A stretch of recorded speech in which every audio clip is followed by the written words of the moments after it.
जैसा कि आप सब जानते हैं कि अगर मनुष्य के आमदनी का साधन यानी सोर्स ऑफ इनकम धन आर्थिक रूप से व्यक्ति मजबूत होगा तो वह हर परिस्थिति में कामयाब रहेगा।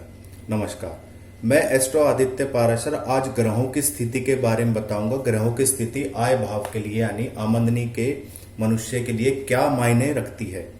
सबसे पहले हम इसमें डिस्कस करेंगे कि आय भाव पर आपका कौन सा ग्रह बैठा है। दूसरा, उसके साथ किसी शत्रु ग्रह की युति तो नहीं है। तीसरा, वह नीच का तो नहीं है। चौथा, वह उच्च का है कि नहीं।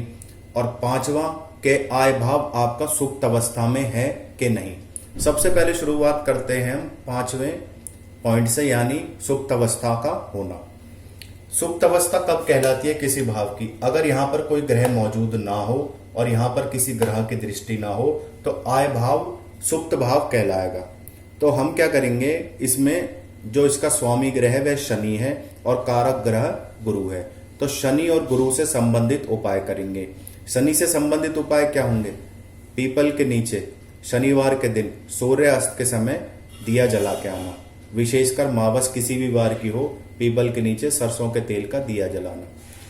7 मुखी रुद्राक्ष धारण करना और उसके साथ 5 मुखी भी और पीले धागे में धारण करना। गुरुवार के दिन केले के पेड़ के नीचे मिट्टी का दिया देसी घी का जला के आना। गुरु और शनि से संबंधित दान देना, जैसे लोहे का दान देना, गुरु से संबंधित चने का दान देना किसी गरीब को, और जैसे केले वगैरह। तो इस तरह शनि और गुरु के तो उपाय हो गए और उपाय काफी ज्यादा होते हैं, ये आप सर्च भी कर सकते हैं। दूसरा, इसमें कौन सी राशि संख्या मौजूद है यह भी देखेंगे। अगर यह राशि संख्या 1 है एकादश भाव में तो उसमें हम क्या करेंगे, उसका आई राशि मेष, मेष राशि का स्वामी हुआ मंगल। तो आपको 3 ग्रहों के उपाय करने पड़ेंगे, शनि गुरु और मंगल।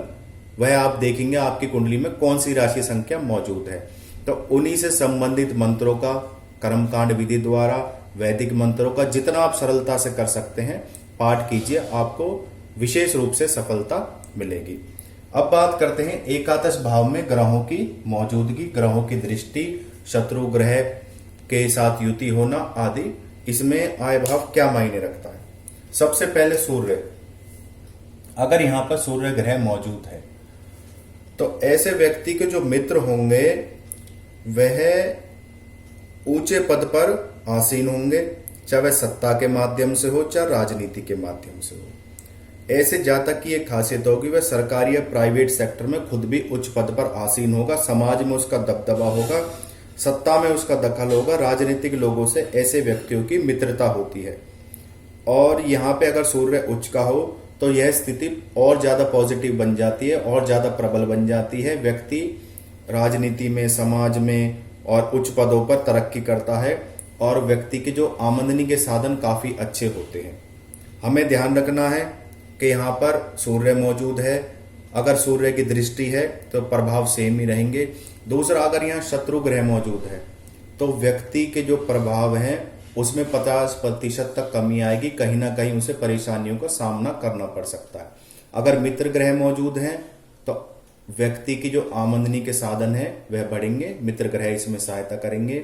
वहीं अगर सूर्य नीच का है तो इसके अपोजिट परिणाम देखने को मिलेंगे, समाज में प्रतिष्ठा को होगा, यश कीर्ति को होगा, उसके आमदनी के साधन भी घटेंगे। वहीं सूर्य उच्च का है तो सूर्य बलवान होगा, अति बलवान होगा। अब बात करते हैं चंद्र की। अगर एकादश भाव में आपका चंद्र ग्रह मौजूद है, यहां मैं किसी एक ग्रह के बारे में बता देता हूं, वह कब उच्च का होगा और कब नीच का होगा। जो चंद्रमा होगा आपका वह वृष राशि में राशि संख्या 2, अगर यहां पर राशि संख्या 2 होगी तो वह उच्च का होगा। और चंद्र नीच का कब होगा?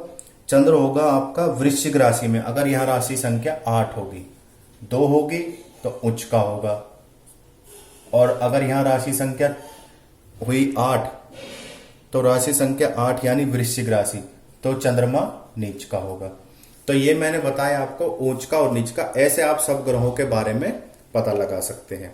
दूसरा, अगर यहां पे चंद्रमा मौजूद है तो व्यक्ति कलाकार, पायलट, विदेश से संबंधित व्यापार, जहाज का कैप्टन, नाविक आदि पदों पर आसीन हो सकता है।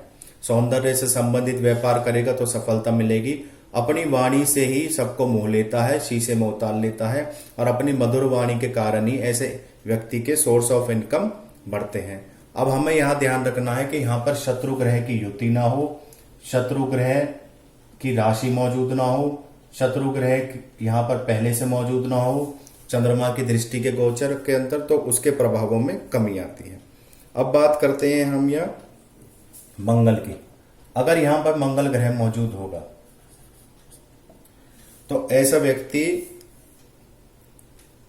खिलाड़ी, पहलवान और होटल संबंधित व्यापार करता है, और इसी फील्ड से जुड़े जैसे डिफेंस सर्विस होगी, पुलिस होगी, और उसके मित्र होते हैं, और होटल व्यवसाय और प्रॉपर्टी से जुड़े लोगों से ही ऐसे व्यक्ति की मित्रता होती है, चाहे वह मंगल की दृष्टि हो या मंगल खुद मौजूद हो। बस हमें जो ध्यान रखना है, युति शत्रु ग्रह के साथ ना हो, शत्रु ग्रह पर दृष्टि ना हो, और मंगल नीच का ना हो, और मंगल उच्च का हो तो बहुत अच्छी बात है। अब बात करते हैं बुध की। अगर यहां पर बुध ग्रह होता है तो ऐसा व्यक्ति व्यवसायिक वृत्ति का होता है, वह अपने बौद्धिक बल से, बिजनेस से ही पैसा कमाता है, और ऐसे लोग ही उसके मित्र होते हैं। व्यापार का स्तर बहुत ऊंचा भी हो सकता है, और व्यापार का स्तर ऐसा हो सकता है कि उसके पास किसी चीज की कमी ना हो। यहां भी हमें यही ध्यान रखना है, जैसा कि मैं और ग्रहों के लिए बताता आ रहा हूं, शत्रु ग्रह की युति या शत्रु ग्रह पर बुध की दृष्टि, और अगर सुप्त भाव में तो उसका उपाय मैं आपको शुरू में बता ही चुका हूं। अब बात करते हैं गुरु की। अगर गुरु एकादश भाव में है या फिर गुरु की दृष्टि है और गुरु उच्च का है, नीच का ना होकर, और शत्रु ग्रह की युति से बचा हुआ है, यहाँ पे शत्रु ग्रह मौजूद नहीं है, तो ऐसा व्यक्ति बैंकिंग में, वित्त में, धार्मिक संस्थाओं में और दार्शनिक रूप से अपनी समाज में दर्जा पेश करता है, और इसी प्रकार के उसके मित्र होते हैं। अगर यहाँ पे शुक्र हो तो व्यक्ति, यहां पर शुक्र हो, चाहे वह वर्षफल के माध्यम से हो या फिर लगन के माध्यम से, तो यह ऐसा व्यक्ति एक अभिनेता यानी छोटा मोटा अभिनय या अभिनय के क्षेत्र में उच्च भी हो सकता है, कलाकार हो सकता है, सौंदर्य संबंधित व्यापार कर सकता है, और इसी फील्ड से एनिमेशन और कलाकारी और यूट्यूब आदि से जुड़े उसके मित्र होते हैं। उसके जो आमदनी के साधन होते हैं वह भी इनसे ही जुड़े होते हैं। शनि, अगर शनि यहां पर मौजूद हो तो व्यक्ति की जो मित्रता होती है अपनी आयु के साथ साथ अपनी आयु से अधिक लोगों से होती है, जो उसकी आयु से अधिक हो, और यहां पर शनि व्यक्ति को आगे बढ़ने की प्रेरणा स्रोत प्रदान करता है। शनि से संबंधित व्यापार, लकड़ी, कोयला, उसमें सफलता मिलती है, और ऐसा व्यक्ति वैराग्य की भांति जीवन में आगे बढ़ता है, तरक्की करता है, और कभी किसी के रोके नहीं रुकता। यहाँ पर भी हमें वही ध्यान रखना है जो मैं बताता आया हूँ कि शत्रु ग्रह की युति ना हो, शत्रु ग्रह मौजूद ना हो, शनि की दृष्टि शत्रु ग्रह पर ना हो, और सुप्त व्यवस्था का मैंने बता दिया कि सुप्त भाव हो तो क्या करना है। वही राहु केतु हो तो ऐसे व्यक्ति के सभी प्रकार के मित्र होते हैं। अगर यहाँ पर राहु या केतु की दृष्टि हो और राहु या केतु में से कोई भी ग्रह हो तो ऐसे व्यक्ति के सभी प्रकार के मित्र होते हैं।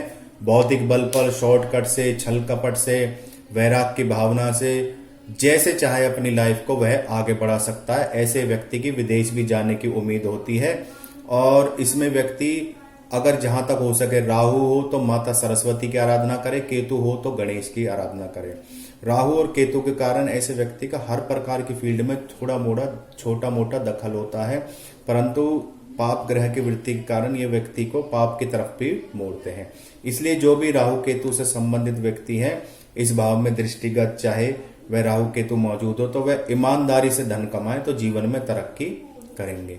आज मैंने आपको बताया कि जो आय भाव है, आमदनी का साधन है, वह ग्रहों की मौजूदगी अगर सुप्त हो तो कैसे उपाय करने हैं, और जीवन में यहाँ पर अगर ग्रहों की दृष्टि हो तो उसके मित्र कैसे होंगे, और वह जीवन में व्यक्ति के धन के साधन किस प्रकार होंगे। आपका दिन शुभ रहे।